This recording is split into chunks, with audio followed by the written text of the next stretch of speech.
இப்ப எப்படி இந்த பதவியில இருந்து விட்டால் இந்த பதவி காலியாகும். இங்கே ஒரு இடைத்தேர்தல் வரும்.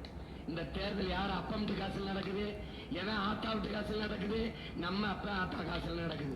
உன் பதவி அரிப்புக்கு, உன் பதவி பேராசைக்கு இந்த இடத்துல தேர்தல் எதுக்கு?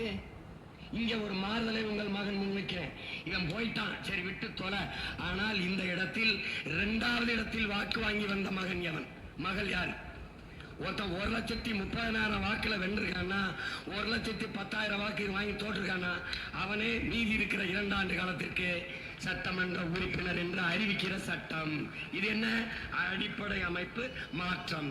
இல்லை, அப்படி செய்ய முடியாது. அப்படியா? இப்ப நடக்குதுல, இப்ப விளவங்கோட்டில் நடக்குதுல ஒரு இடைத்தேர்தல். இந்த தேர்தலுக்கு 20 கோடி செலவு. இதை இங்க இருந்து விலகி போனார்ல ஒரு பதவிக்கு, அவர்கிட்ட இந்த 20 கோடியை கொடுத்துட்டு அங்க போமா, அவ்வளவுதான் முடிஞ்சு. நீ